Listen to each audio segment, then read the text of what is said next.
Construisons le futur. C'est le thème du grand débat organisé le 18 avril dernier par la Fédération régionale des travaux publics Rhône-Alpes. Près de 150 personnes avaient répondu à l'invitation et se sont retrouvées à UGC Cinécité Confluence à Lyon. Nous reviendrons dans ce journal sur les différents sujets abordés, notamment l'impact de l'investissement dans de nouvelles structures sur le développement économique, l'environnement et l'emploi d'un territoire avec Véronique Chavreau, maire de Viollet. Nous évoquerons également l'exemplarité du chantier de l'A89 avec Jean-Jacques Lacaze, directeur d'opération ASF. Et enfin, nous recevrons Nicolas Champy de l'agence de l'eau Rhône-Méditerranée-Corse pour parler de l'urgence de l'entretien et du financement des canalisations et des réseaux de distribution de l'eau.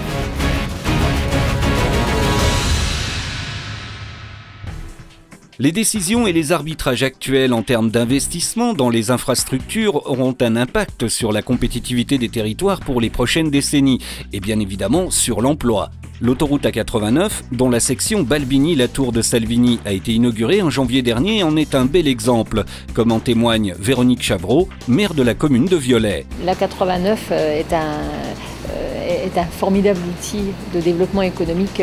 On le voit actuellement, même après uniquement 2 mois de recul. Sur le point de vue économique, on a des entreprises qui sont désireuses de venir s'installer chez nous parce qu'elles voient vraiment là l'opportunité d'un désenclavement d'un territoire.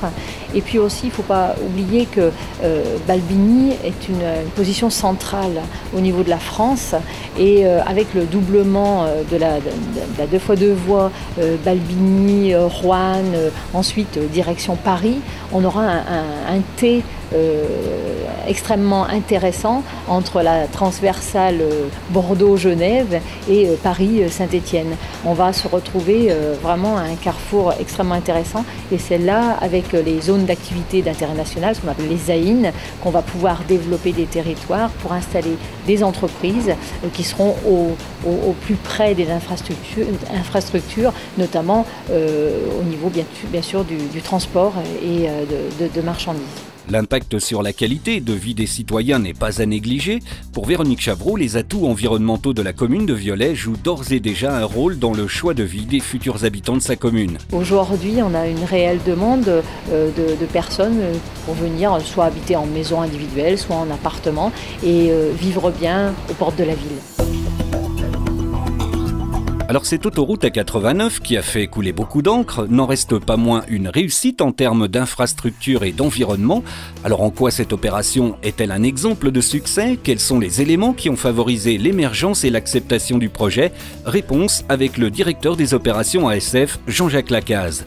Alors l'A89 c'est une opération donc, de 50 km qui posait de nombreux problèmes, évidemment, de différentes natures. Pour l'environnement au sens large, naturel, humain. Et d'ailleurs, de nombreuses oppositions avaient été formées contre cette opération à cause justement des impacts de ce projet. Alors dès que nous avons pris l'affaire en main au printemps 2006, donc nous sommes vite préoccupés de rencontrer donc, les opposants pour voir dans quelle mesure avec eux on peut trouver des solutions pour réduire les impacts, les supprimer, en tout cas faire pour le mieux.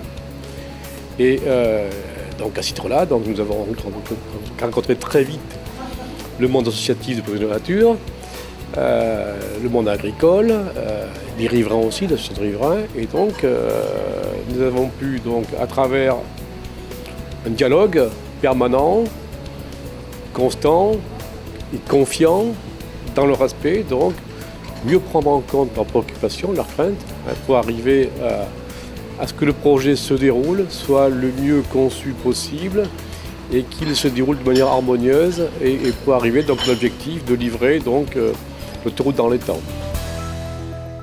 Avec des investissements importants entre l'après-guerre et les années 70-80, les réseaux de distribution de l'eau potable et les réseaux d'assainissement arrivent aujourd'hui à une époque où il va falloir imaginer le renouvellement et le remplacement des canalisations qui commencent à être âgées.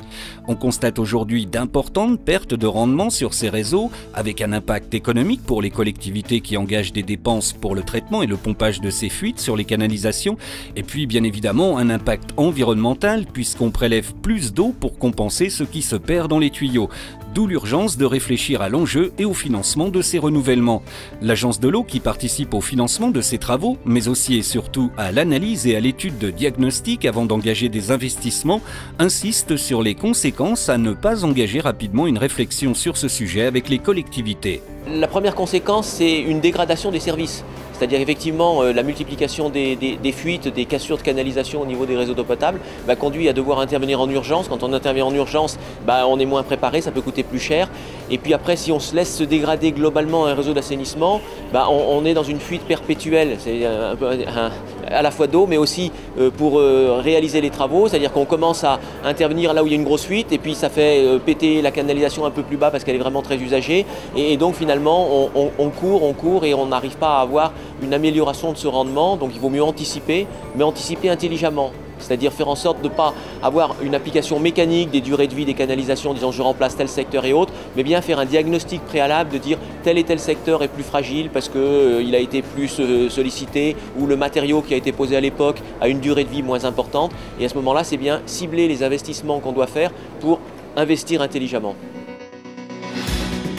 Évoquer lors des débats les infrastructures et les équipements publics qu'il est important de considérer comme un levier majeur du développement économique des territoires et de l'amélioration de la qualité de vie.